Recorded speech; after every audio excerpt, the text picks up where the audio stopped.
After a very light September, we got a lot of new Star Wars stuff this month. 4 new episodes of Rebels, a new book, 5 new comics, and a short story. So welcome to the October 2016 Star Wars Canon Update, and make sure to watch this video to the end because I feel like it's time for another giveaway. Rebels is the highlight of the month for me. Season 3 has been really great so far. Now, I've already done some in-depth reviews on each episode, so I'm not going to get into crazy detail here, but check out those episode reviews if you want to. If you just want a greatest hits list for the month, Maul returned and combined holocrons with Ezra, which led to some hints at a future possible appearance of Obi-Wan Kenobi. Wedge and Hobby defected from the Empire with the help of Sabine. Hera had a face-to-face confrontation with Grand Admiral Thrawn, who is a very, very good representation of his Legends counterpart in my opinion. And finally, Rex got to fight in one last battle of the Clone Wars, which served as a heartfelt love letter to the series as a whole. The Ahsoka book was a major hit this month, hitting the #1 spot in the New York Times bestseller list for young adult novels. I thought it was a really solid story, and it felt very much like a Clone Wars arc to me. I've covered a lot about the new information we learned already, including where Ahsoka got her white lightsabers, what happened to her green ones, and much more. If you're a fan of the character or the Clone Wars, I'd say that this is a must-read. If you happen to want to listen to the audiobook, which is narrated by Ashley Eckstein, and you want to help the channel out, you can get it for free with a trial subscription to Audible by following the link in the description. The Darth Vader comic released its final issue this month. It wrapped everything up pretty nicely, and ends with Vader in the position of power we see him holding in The Empire Strikes Back. As a whole, the series was very good. A couple weeks ago I did a video summarizing the entire run, which you can see here. It had some strange moments and characters, but overall the story was very well written, the artwork was beautiful, and it introduced some really great new characters like 000, who I'm thrilled to know will continue on in the upcoming Dr. Aphra comic.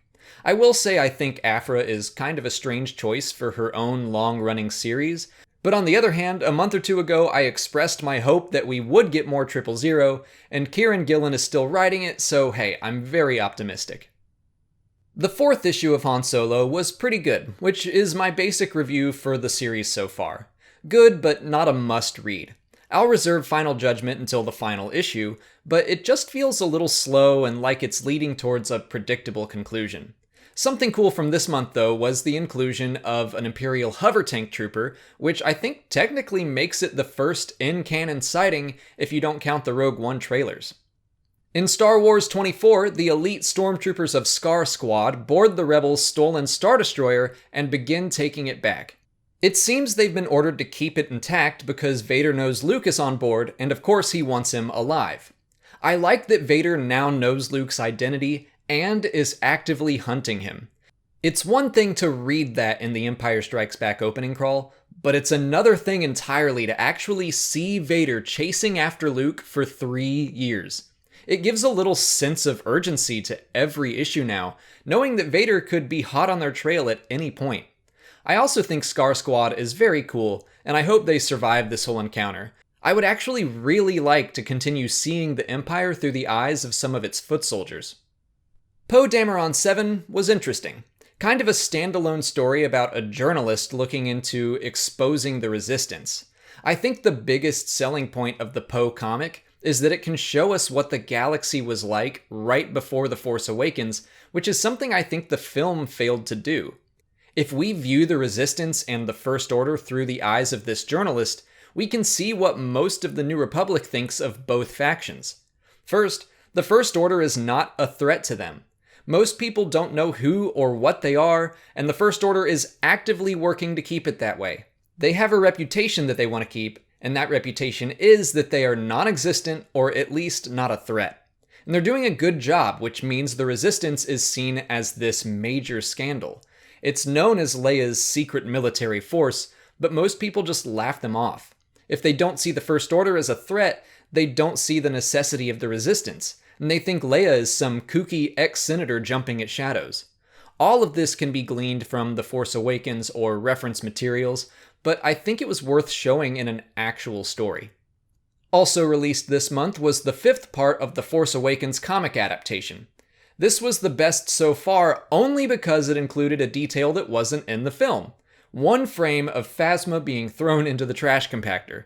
But still, ultimately, if you've seen the movie, there's no real reason to read this unless you're a comic completionist. Finally, a short story called Turning Point was in this month's Star Wars Insider, which was interesting but didn't really introduce anything new.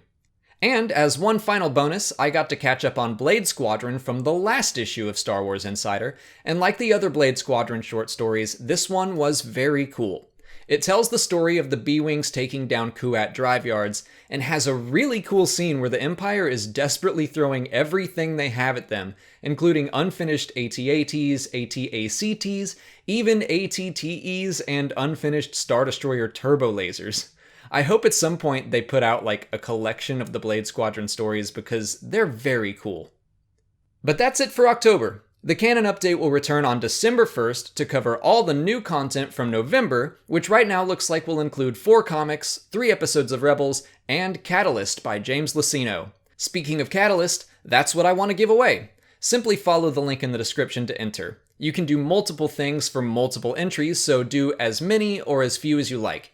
The winner will be chosen and contacted on November 10th, announced on my Q&A video either on the 12th or 13th, and I'll ship the book out in time to have the hardcover on its release date of November 15th.